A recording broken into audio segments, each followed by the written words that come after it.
Hello and welcome to this Kilner tutorial. Today we will be showing you how to fill and seal your Kilner jars.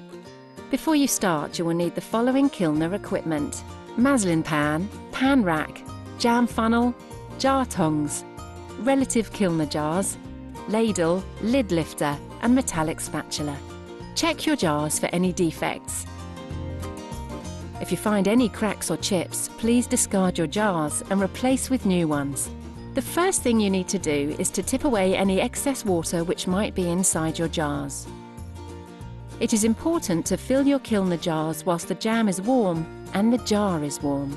Place the funnel on top of your jar and using your ladle pour your jam into the jars. Fill to the bottom of the jar neck. Remove your funnel. Next, before you seal your jars, you need to remove any excess air bubbles from inside the jar.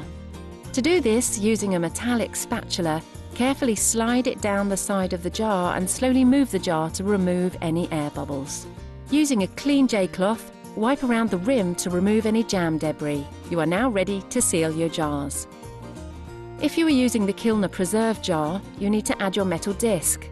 To avoid any contamination, use your lid lifter to pick up the disc and place onto the top of the jar. Finally, pick up the screw band with the lid lifter and screw tight. If you're using the Kilner twist top jar, again using your lid lifter, place the lid onto the top of the jar and screw tightly closed. Finally, if you're using the Kilner clip top jar, ensure the rubber seal is securely placed onto the lid. Close the lid and tighten using the clips. Once you have sealed your jars, you are now ready to move on to the processing stage.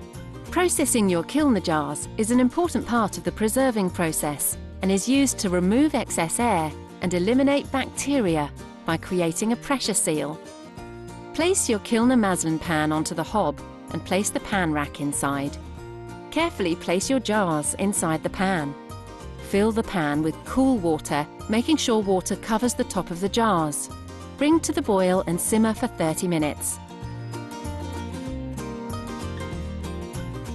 After 30 minutes, turn the heat off and allow to cool. Carefully remove the jars using the jar tongs and place onto a chopping board which is at room temperature. Do not place hot jars onto cold surfaces.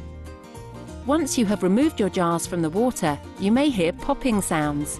This is perfectly normal and indicates air is escaping and a pressure seal is forming. Leave your Kilner jars to cool for 24 hours. After 24 hours, you need to check the seals have formed correctly. If you are using the Kilner preserve jar, a successful seal will result in a convex lid. A failed seal will show the disc moving up and down when pressed. The same applies to the Kilner twist top jars. Finally, if you're using the Kilner clip top jar, make sure the seal has formed correctly by first holding the lid down and gently undo the clips. Slowly let go of the clip. If the lid does not pop open, then the seal has formed correctly. Your finished jam can be stored in a cool, dry place for up to 6 months. If for any reason you have a failed seal, reprocess your jars by immersing them in water again and bringing to the boil again for a further 30 minutes. For more handy hints and tips, please visit our website www.kilnerjar.co.uk.